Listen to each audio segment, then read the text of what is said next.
I'm delighted to be here.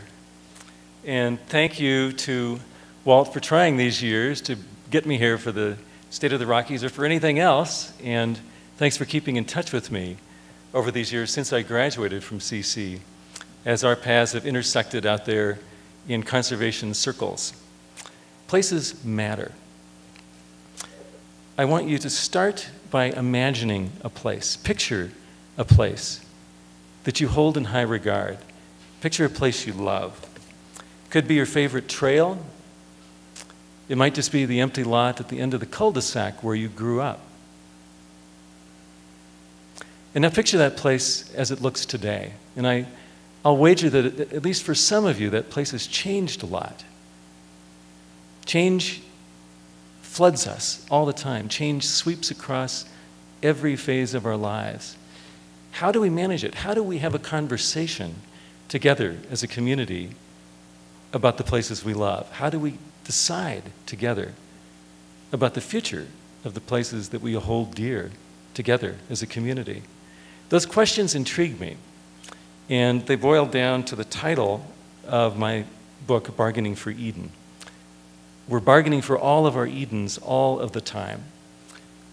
I've been going to those public lands of the Colorado Plateau for decades at this point. I started going over there to hike when I was a student here at CC on block breaks, and I continued as a single writer and photographer working on book projects and doing field work, and I continued with my family as an urban pilgrim, as so many of us are.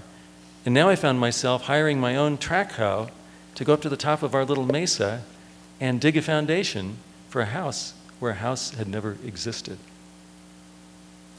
I try out the declarative statements. My family now owns land. I own land. I am a property owner.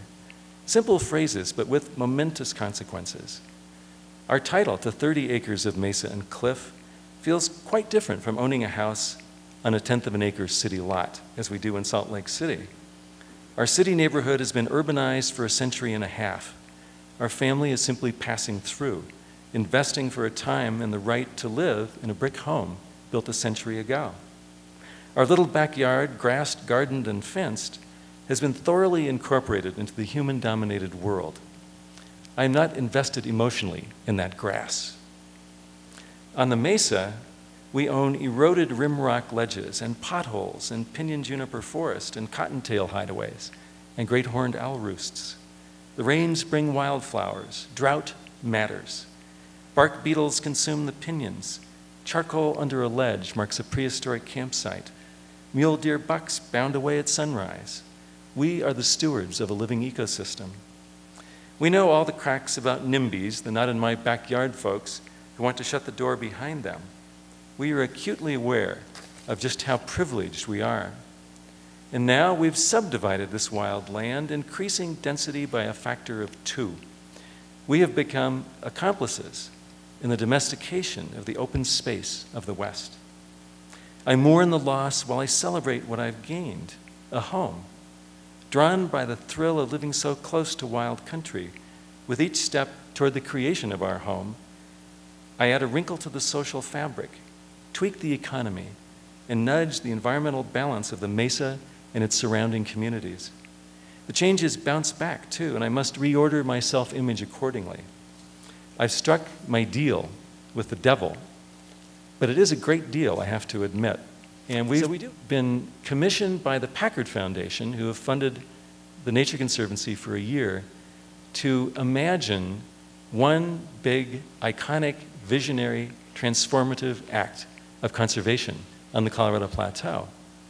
What in the world is that going to be? Well, it's a wonderful task. Conservation, that's a word we've been using for a couple of days now, rather casually. When you think about what it actually means, you end up with a bunch of words that we could spend the rest of the conference talking about. Preservation and protection of something, but a place that we manage, a natural resource, and we're managing that natural resource to prevent exploitation, destruction, or neglect. Those are words freighted with meaning and freighted with emotion and freighted with value. We're going to apply those words to the Colorado Plateau.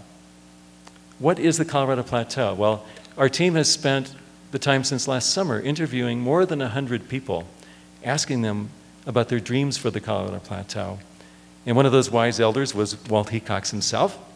And we found themes running through their answers, and we've used those themes to structure our project and begin to narrow things down. The first thing they said was, this is not Kansas. The Colorado Plateau is something else entirely. It's home to many people, people who live there full time, people who think of it as their spiritual home, and it's one of a kind. There is no other place like the Colorado Plateau, because it's defined not by water, not by incoming precipitation, not by its close connections in terms of flora and fauna with the Rocky Mountains. Rock defines the Colorado Plateau more than anything and more than any other landscape I know. Uniquer than average, as the ranchers say. So think about all that. Think about this place. Think about your dream for this place. And I'm actually going to ask you to take 5 minutes and imagine that you're one of those folks in line in this Raj Chas cartoon, guidebook in hand. Just where is the second emerald pool at Zion National Park? How do we get to Peekaboo and Spooky Gulch? What do we do as those urban pilgrims? How do we come together as citizens and dream the future for the Colorado Plateau? So take 5 minutes and turn to your neighbor. Don't turn to the person you came with, but turn to someone you don't know. That may require some shuffling since the auditorium is not packed. But take 5 minutes and answer the question for yourself and for your neighbor. What is your dream for the Colorado Plateau?